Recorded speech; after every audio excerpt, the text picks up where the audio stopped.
Hey everyone, Gary with CENLA Backyard Chickens here, and today is the longest day of the year. It is the summer solstice.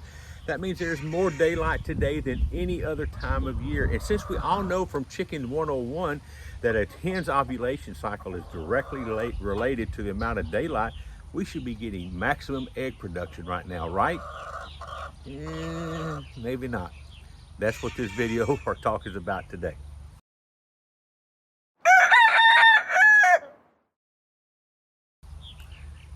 So, why are you chickens not laying? There could be several reasons, but first understand that for a chicken to lay an egg, she has to consume the right amount of nutrition each and every day.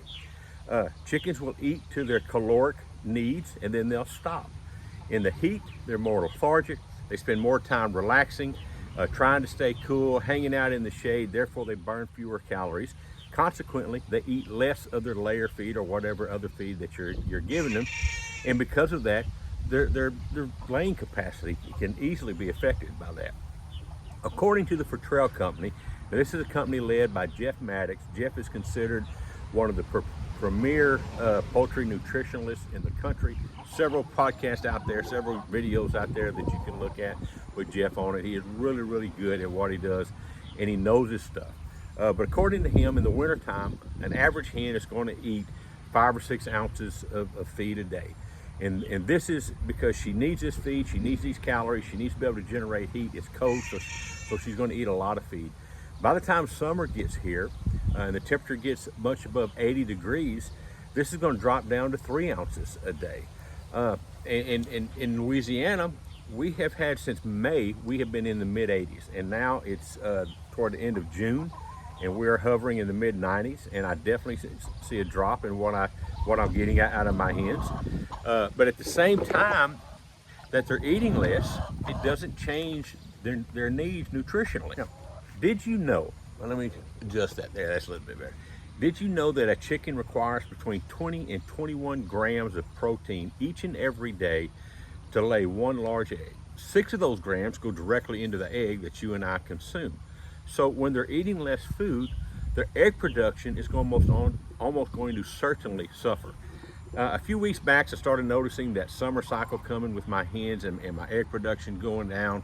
And here in the middle of Louisiana, you know, with the eggs the temperatures, in the middle 90s, it was definitely a drop. And it just so happened that I was listening to a podcast with Jeff on it, and he was talking about how that your chickens need to have their current needs met at this whatever time of year it is. Look, come here, Barney.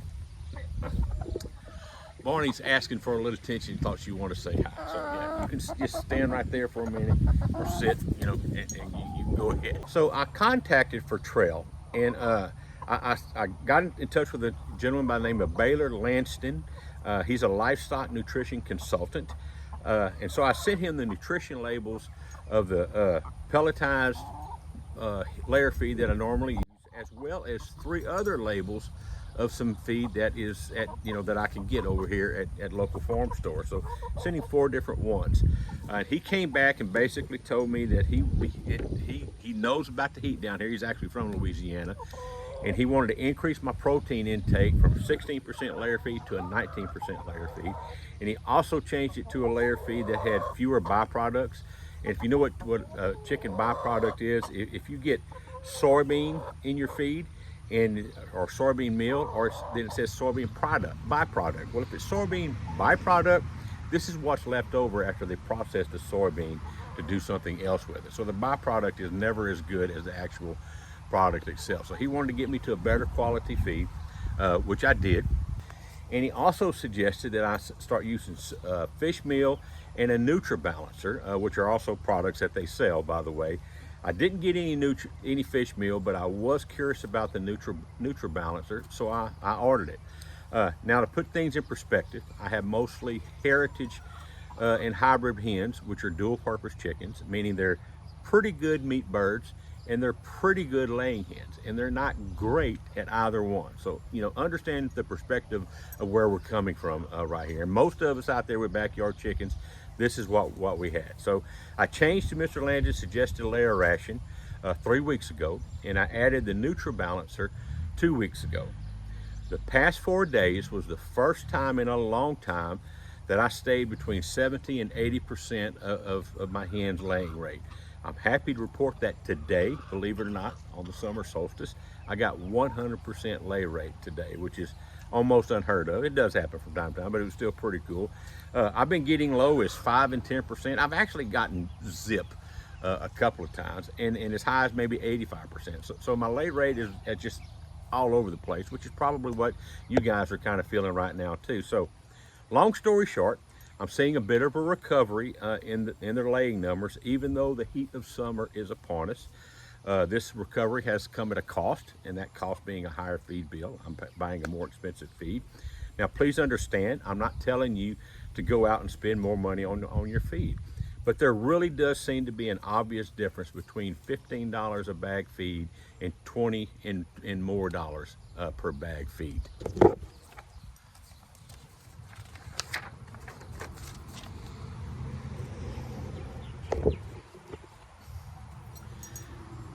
And the reason for this video is simply to help you understand why your egg production may be suffering or may be erratic. Wrapping things up, we understand that lay rate is directly affected by heat and nutrition. Of course, there's other things that will affect the lay rate. Molting will affect it, stress will affect it, broody hens will affect it. What I won't say will affect it is a government conspiracy, but if you're in that camp, ooh, go for it, you know, but that's just not me. But what we could do, especially in summer, we provide plenty of shade. Shade is calming, relaxing, and soothing to your birds. Always lots of fresh, cool water that we keep in the shade, because a hen's going to limit their intake of water when it's too hot to drink. Remember, when water intake is limited, feed intake is also limited. And as Jeff Maddock puts it, and I quote, "Look, folks, if you wouldn't drink the water, why should your hens?" Lastly, easy to access quality feed with the right balance of nutrients for the time of year. So I'm going to do this for my summer months, get a higher protein rate. It's hot here in Louisiana. When I get into the cooler months, I'll back down to probably a 16% again. But I'm going to go to a 16% that has less fillers in it, that has more good quality ingredients. So I'm probably going to be spending more than $15 a bag on my feed. If you want to spend just 15, or if that's what you can afford, that's no big deal. That's perfectly fine. Just understand this could be one of the reasons that you're not getting the lay rate that you may want to. Not a huge deal. So I'm gonna close with that, but I'm also going to tell you that here pretty soon I'm going to be doing another video. I found a chicken feeder that I've been doing some testing on to see how well it works. And when I'm satisfied with it, I'm going to be making a video on it. I think you guys are really going to like this feeder. Just like whenever I do the Run Chicken doors, I have 3 of these doors at my place running right now. I love them. They're really great doors. They have the absolute best praise from people, the highest marks that you can get. But my marks are because of what I see, of what I do with these doors. And if you use one of my links to go buy these buy a door, you're going to pay less than what your neighbors do. And they're fantastic. And I would love to hear about you if you get one and you start using it. Be careful of the fakes out there. You know, when you're the best, you're going to be copied. And there's some Chinese companies out there, it looks like, that are copying these doors. They look very, very similar. I bought one, and they're just flimsy plastic. It's just amazing. But anyway, in the meantime, stay cool in the summer. Thank you so much for listening. I hope you got a little something out of this, as I enjoy getting it for you. See you guys soon. Bye-bye.